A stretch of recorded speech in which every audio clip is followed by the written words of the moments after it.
यशाया 54 और उसकी 17वीं आयत को पढ़ेंगे। मैं चाहता हूं कोई भी एक जन बुलंद आवाज में वचन को पढ़े। जितने हथियार तेरे हानि के लिए बनाए जाए उनमें से कोई सफल ना होगा। जितने हथियार तेरी हानि के लिए बनाए गए हैं उनमें से कोई भी सफल नहीं होगा। ये प्रॉमिस किसी मनुष्य का नहीं है, किसी व्यक्ति का नहीं है, किसी ईश्वर और प्रभु का नहीं है। ये प्रॉमिस उस परमपिता परमात्मा का है, उस परमेश्वर का है जिसने समस्त प्राणियों को बनाया है, जिसने समस्त मानव जाति को बनाया है। वो जाति जाति का परमेश्वर है और वो जानता है कि हमारे विरोध में कुछ हथियार हैं जिन्हें शैतान इस्तेमाल करता है। जादू टोने की आत्मा, तंत्र मंत्र की आत्मा, समझ रहे, अधर्म पाप अपराध की आत्मा, श्राप जनरेशन के हों, पीढ़ियों से चले आ रहे हों, ये सब शैतान के द्वारा इस्तेमाल किए गए हथियार हैं। क्योंकि अगर हम परमेश्वर के वचन को पढ़ते हैं तो इफिसियों की पत्री उसका कितना 6वां अध्याय उसकी 10वीं आयत में लिखा है, प्रभु में और उसकी शक्ति के प्रभाव में बलवंत बनो और परमेश्वर के सारे हथियार बांध लो ताकि तुम दुष्ट की युक्तियों के सामने खड़े रह सको। अब जानते हैं इस संसार में जितने भी ईश्वर हैं, जितने भी प्रभु हैं, जितने भी देवी देवता हैं, जितने भी देव दानव गंधर्व हैं, उन सब के कोई ना कोई हथियार है। किसी का त्रिशूल है, किसी का तलवार है, किसी का भाला है, किसी का धनुष है, तो फिर नाना प्रकार के जो शारीरिक हथियार है जो आज भी मानव, कोई लाठी, कोई डंडा, कोई रॉड, कोई छुरी, कोई पिस्तौल, ये तमाम जो इस्तेमाल करते हैं, ये सब शैतानी हथियार है जिनके द्वारा एक मानव दूसरे मानव को मार देना चाहता है।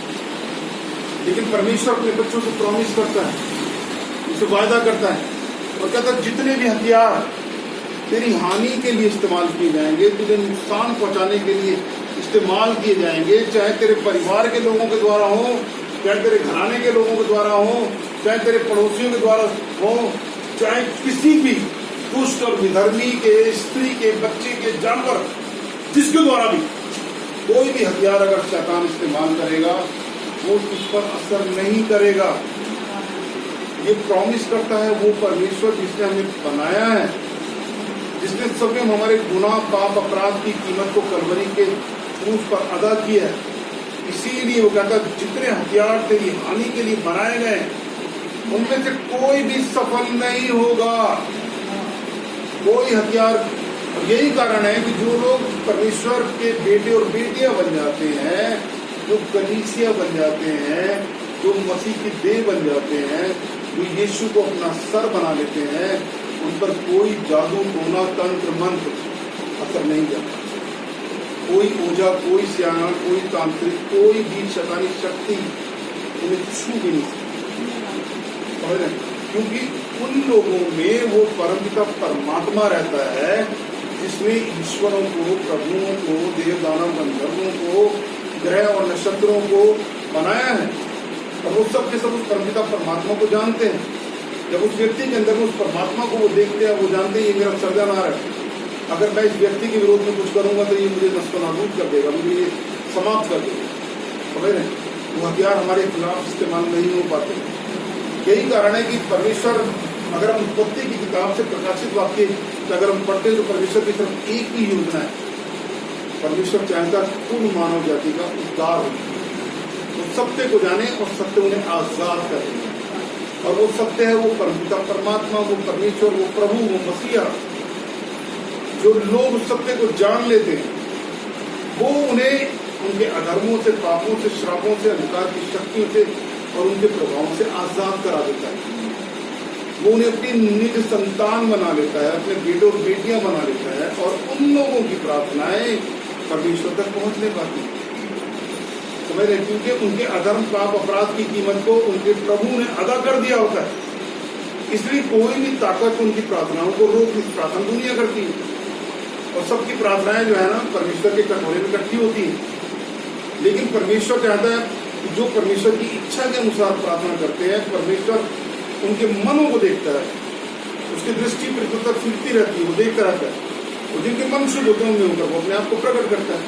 और यही कारण है कि ये जो वचन जो परमेश्वर ने हमें दिया है उसके अनुसार वो कहता है जितने लोग, जितने हथियार तेरी हानि के विरोध में हानि के लिए बनाए जाए उनमें से कोई सफल ना हो। कोई भी हथियार, कोई भी जादू टोना तंत्र मंत्र कुछ भी सफल नहीं होगा। आगे और जितने लोग मुद्दई होकर तुझ पर नालिश करे हाँ? उन सबों से तू जीत जाएगा। जितने लोग मुद्दई होकर तुझ पर नालिश करे, जानते मुद्दई पर नालिश करते रहते, एक पंचायत का प्रधान बनकर खड़ा हो जाता है, एक उस एरिया का मुखिया बनकर खड़ा हो जाता है, एक उस एरिया का एमएलए बनकर खड़ा हो जाता है और कहता भाई तुम लोग जो कर रहे हो ये गलत कर रहे हो।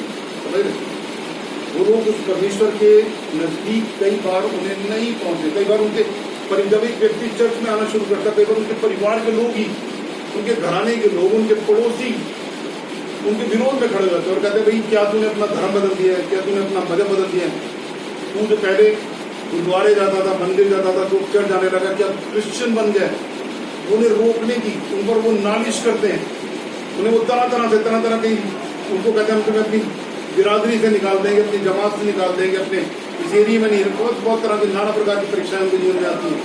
परमेश्वर प्रॉमिस करता है जितने लोग मुद्दे पर नालिश करेंगे उनमें से तुमसे तू जीत जाएगा। जब तू परमेश्वर यीशु के नाम से खड़ा होगा और जब वो तुझसे सवाल करेंगे जो तुम्हें जवाब देगा, तो जवाब देने वाला तू नहीं होगा बल्कि परमेश्वर का आत्मा जो तेरे अंदर में रहता है, वो आत्मा तुझमें होकर जवाब देगा। और जब वो जवाब देगा किसी का मुंह नहीं खुल पाएगा, क्योंकि तू जवाब देगा कि भैया वो जिस परमात्मा के पास मैं जाता हूँ वो उसने मेरा धर्म नहीं बदला है, उसने मेरा नाम नहीं बदला है, उस परमात्मा ने मेरा मन बदला। पहले मेरे मन में क्रोध आता था, पहले मन में लोभ था, पहले मेरे मन में नाना प्रकार के पाप थे, मैं व्यभिचार भी करता था, मैं झूठ भी बोलता था, मैं छल भी करता था, मैं धोखा भी देता था, मैंने सारे पाप किए। लेकिन जब मैं परमेश्वर के भवन में गया और मैंने अपने मन को परमेश्वर के लिए बोला, परमेश्वर ने सारे पाप मेरे अपनी पीठ के पीछे फेंक कर मुझे आजाद होने के लिए आजाद किया। मेरे परमेश्वर ने मुझसे प्रॉमिस किया है, मुझसे वायदा किया है। क्या वायदा किया है? निकालो एक मिनट के लिए एक वायदा। यिर्मयाह नबी की किताब उसका पहला अध्याय और उसकी 10वीं आयत पढ़कर क्या लिखा वहां पर? मैंने आज के दिन तुझे जातियों और राज्यों पर अधिकारी ठहराया है।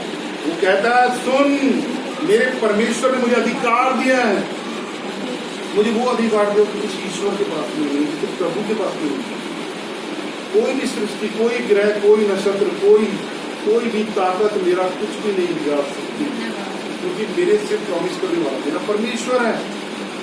और मेरे परमेश्वर ने मुझे अधिकार दिया, मुझे जातियों और राज्य पर अधिकारी ठहराया है, मुझे अधिकार दिया, मुझे कहा जो कुछ तू पृथ्वी पर बांध देगा वो स्वर्ग में बन जाएगा, जो कुछ तू पृथ्वी पर खोलेगा वो स्वर्ग में खुल जाएगा।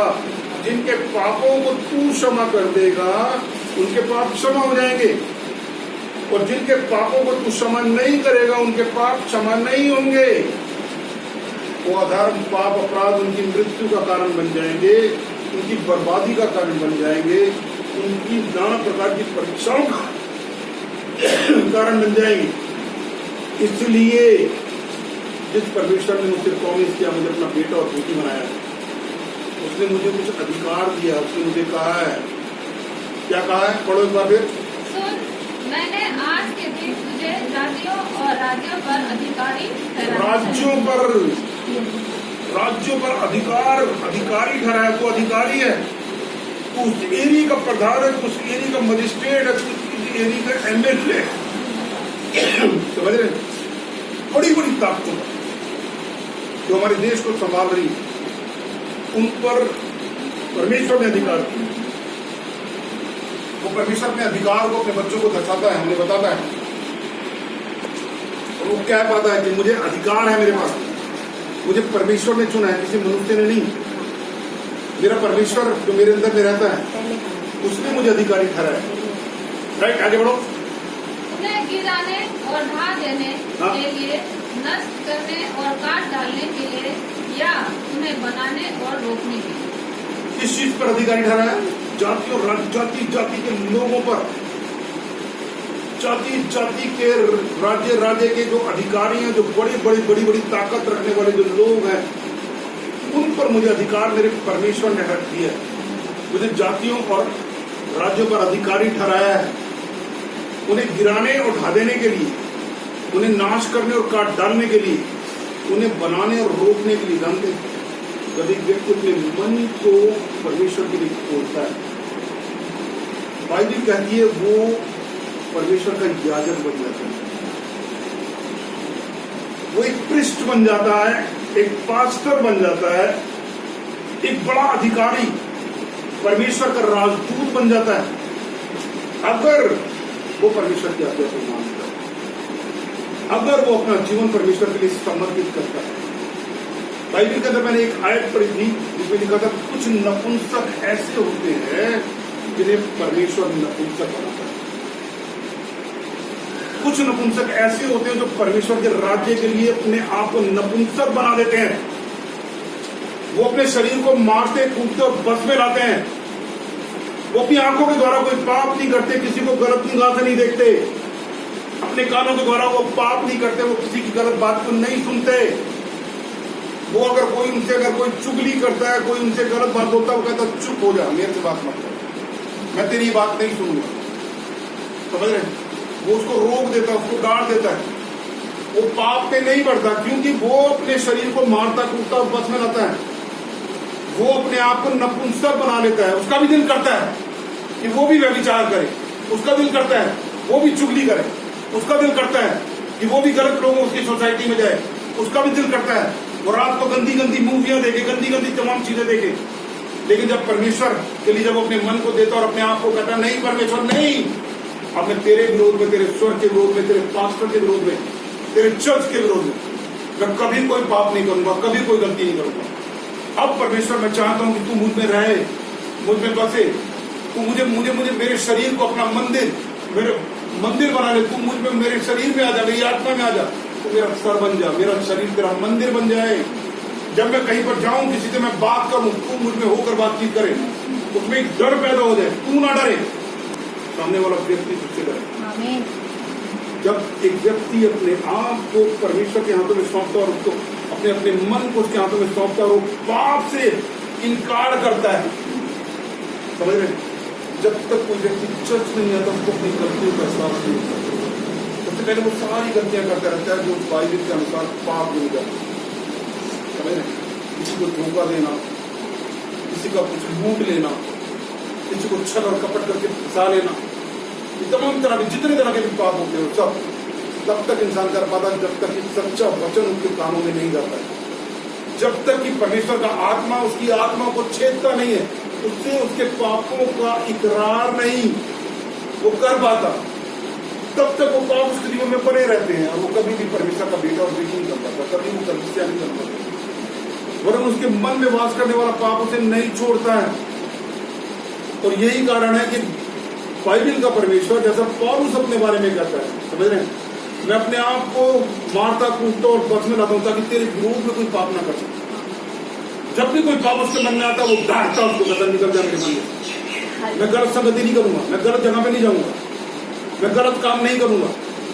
एक परिवर्तन उसके अंदर में आता है और जब परिवर्तन आता है तो परमेश्वर उसके मन में आता है, परमेश्वर के जीवन में आता है, उसका जीवन परिवर्तित हो जाता है। लोग उसको कहते हैं कि वही आदमी था जो कर हमारे साथ ये तमाम गलतियां करता था, ये दारू भी पीता था, ये जुआ भी खेलता था, ये तमाम तरह की गलतियां करता था, तमाम चुगलियां भी करता था, तमाम जो भी जितने पाप, ये गलत जगहों पर भी जाता था।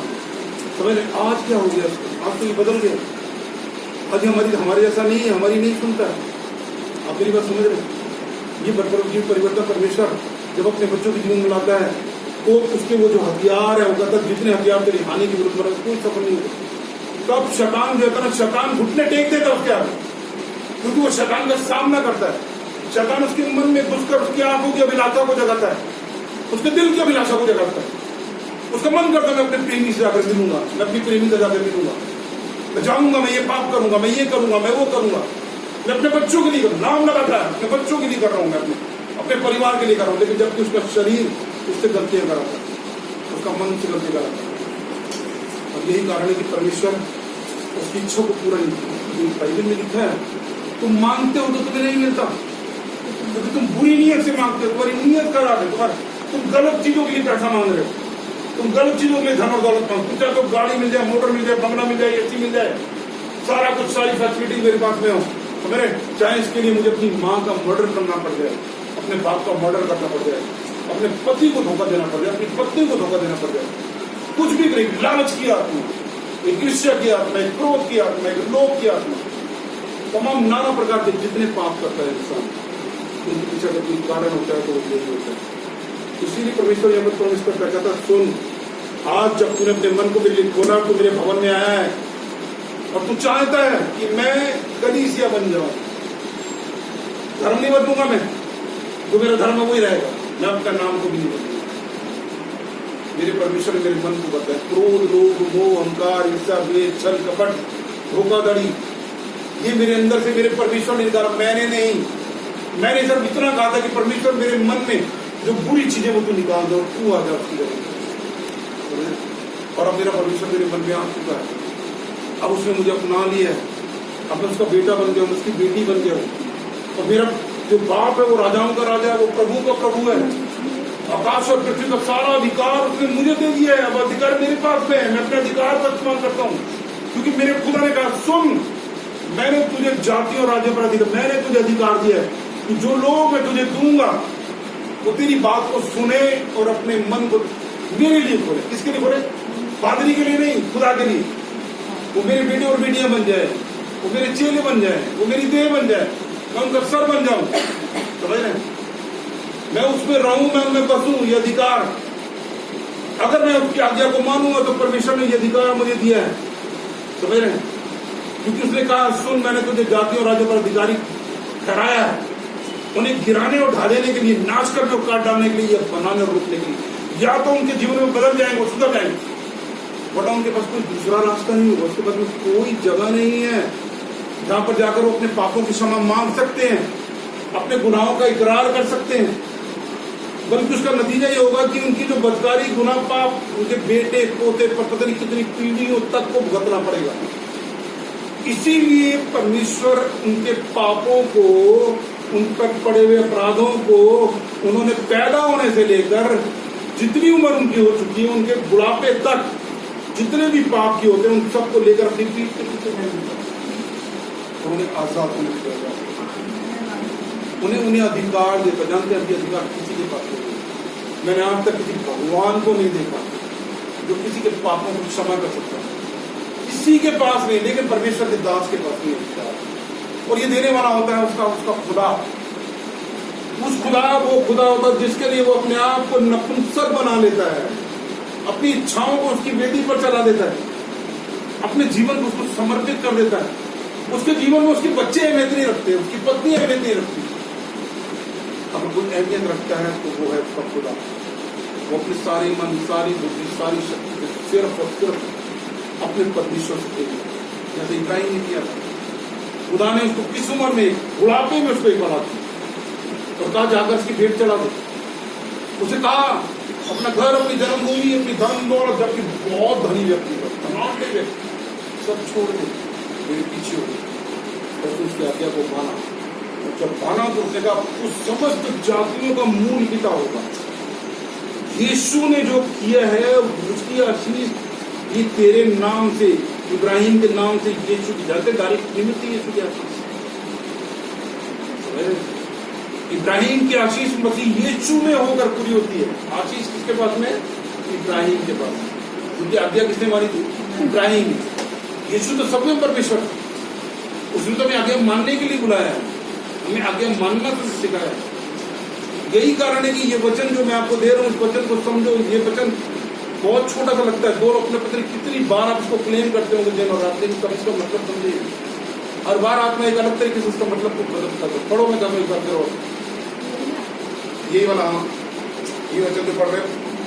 सुन, मैंने आज के दिन तुझे जातियों और राज्यों पर अधिकारी ठहराया है। हाँ, उन्हें गिराने और ढा देने के लिए, हाँ। नष्ट करने और काट डालने के लिए, हाँ, या उन्हें बनाने और रोकने के लिए। समझ रहे हैं? या तो उनके जीवन बदल जाएंगे और या फिर क्या होगा, उसके बाद कोई जगह नहीं होगी। मेरा जो रोना पीटना होता है, जो मैं आप लोगों को इतना इतना इतना चिल्ला कर लेते लंबे समय तक परिश्रम कर रहा हूँ, मुझे पता मेरा प्रभु ने क्या गया परिश्रम व्यर्थ नहीं जाएगा, क्योंकि एक दिन खुदा लेखा लेगा मुझसे, पूछेगा तूने जब मैंने तुझे बताया था तूने क्या बातें समझाई थी। इसीलिए मैं खुल के बताता हूँ, खुल के समझाता हूँ, समझ रहे? क्योंकि याजक जो है ना वो परमेश्वर का दास है। परमेश्वर ने उसे चुना, किसी व्यक्ति ने नहीं चुना। वो अपनी कोई डिग्री लेकर पादरी नहीं बनाया, और खुदा ने उसमें रहने के लिए अपने आप को उसके लिए स्पेशली उसे याजक की पदवी देकर ठहराया। इसीलिए ये वचन के अनुसार या तो लोग परमेश्वर के दासों की बातों को मानकर अपने जीवन को बदल देते हैं, और जो नहीं बदलते, जो चलता रहता है कि चलो ये भी कर लेंगे, ये भी कर लेंगे, ये भी चलेगा, वो भी चलेगा, वहां कुछ नहीं है, उनको कुछ नहीं मिल पाता। उन पर अटैक होते रहते हैं, उनके जीवन में समस्याएं आती रहती। पढ़ो आगे पढ़ो। यहोवा का ये वचन मेरे पास 18वीं आयत पढ़ो, इसके 18वीं पढ़ो एक बार। क्योंकि सुन, मैंने आज तुझे इस सारे देश और यहूदा के राज्यों हाकिमों और याजकों और साधारण लोगों के विरुद्ध गढ़ वाला नगर और लोहे का खंभा और पीतल की सहस्त्रपना बनाया है। क्या बनाया तुमने? किसके विरोध में बनाया? आप तो सोच नहीं सकते। आपके पास वो पावर है, आप जानते हैं ये हमारा देश कौन सा है, डेमोक्रेसी देश कर सकते हैं। आपके पास वो पावर है, प्राइम मिनिस्टर चेंज कर सकते हैं, कर सकते हैं। अपने एरिया का एमएलए चेंज कर सकते हैं, इस एरिया की एसेट जो कुछ सेकंड से पहले चेंज कर सकते हैं। ये पावर किसने दिया? अगर खुदा आपके साथ में होगा ना, तो कोई नहीं ठहर पाएगा, कोई नहीं, क्योंकि ये प्रॉमिस किसी व्यक्ति का है ही नहीं, ये प्रॉमिस तो खुदा का है। एक आदमी अगर तुम कोई धमकी देता ना, मैं सच कह रहा हूं, सिर्फ और सिर्फ अगर तुम परमेश्वर का बेटा और बेटी बन जाता, तेरे पास अधिकार है, यीशु तेरे नाम से मैं गंदी आत्मा को, उसे नाश करने वाली आत्मा जो इसको भी नाश करना चाहती है, यीशु तेरे नाम से मैं बांध देता हूं और हुक्म देता हूं उसमें से निकल जाओ, नरक में जाओ। आप देखोगे वो व्यक्ति बच जाएगा, उसका जीवन बच जाएगा, क्योंकि खुदा ने उसको नहीं चुना आपको है। और आपको किसने चुना है? आपको सब इसलिए चुना कि आप अपने पड़ोस के लोगों को, अपने रिश्तेदारों को, अपने भाई बंधुओं को, अपने जो एरिया के लोग हैं, जो अपनी उन सबको बचाने पाए। यही योजना है शुरू से, एक योजना है, कुल मानव जाति का उद्धार, सब सत्य को जाने, सत्य उन्हें आजाद करने पाए। इसीलिए जैसा यहाँ पर लिखा है, सुन मैंने आज के दिन तुझे, क्योंकि सुन मैंने आज तुझे इस सारे देश राज्यों, आधे में सारे देश और राज्य के लोगों, हाकिमों और हाकिम जानते हो कौन सी कैटेगरी है? बड़े बड़े देव दानव के क्रूस के ऊपर में अंधकार की शक्तियों का, हाकिमों का, प्रधानों का, अधिकारियों का, सामर्थ्यों का, ईश्वर तब जो कुछ उनका कुल्लम का मतलब क्रूस पर शैतान को ऊपर है,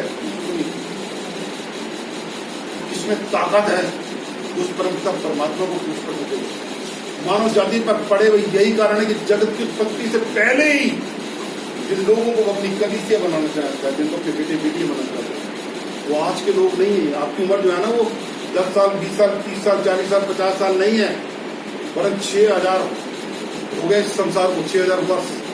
आप समझो आपको कब खुदा ने चुना था।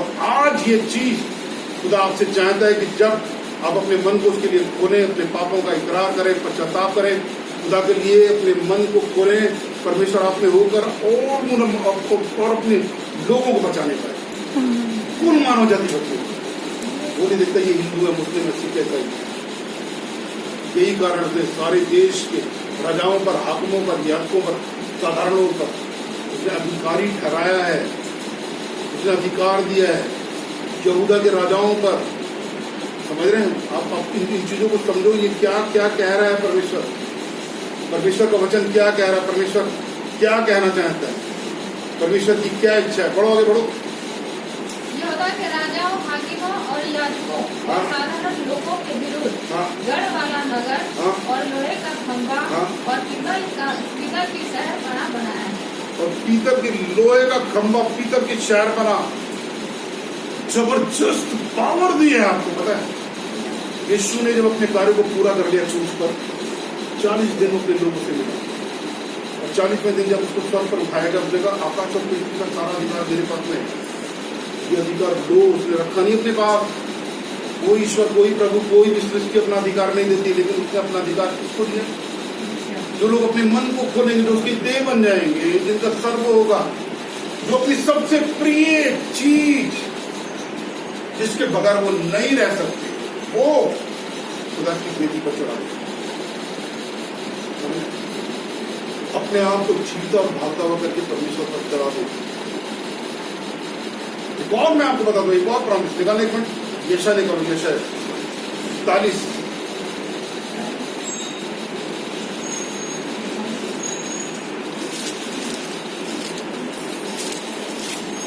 15वीं आयत पढ़ो।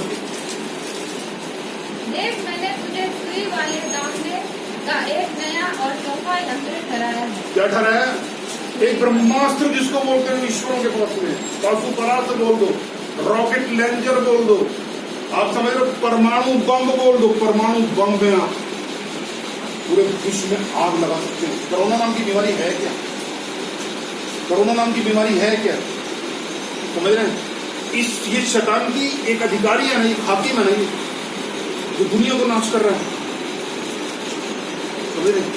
लेकिन एक बात बताओ तुम्हें, जो लोग परमेश्वर के जो लोग हैं, जिन पर यीशु का लहू लगा है, जिनकी यही कारण है कि बगैर लहू बहाए पापों की क्षमा की ही नहीं, जिनके चौखटों पर, जिनके हृदय पर यीशु का लहू लगा, हृदय पर यीशु का लगने का मतलब, जब यीशु को तुमने अपने हृदय पर लगा, उसके लहू को लगा दिया है, तो पाप की प्रभुता तुम पर नहीं है। उसके लिए तुम्हारी आत्मा गवाही करेगी कि नहीं नहीं नहीं, अब मैं पाप नहीं कर सकता, अब मैं गलती नहीं करूंगा, अब मैं गुनाह नहीं करूंगा, अब जो कुछ बाइबल में अगर परमेश्वर के विरोध में वो नहीं करूंगा, वो आप नहीं कर सकते, लेकिन आप कर रहे हैं।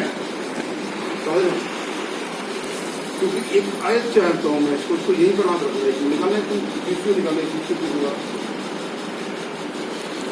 दूसरा अध्याय पहली है, पढ़ो अध्याय,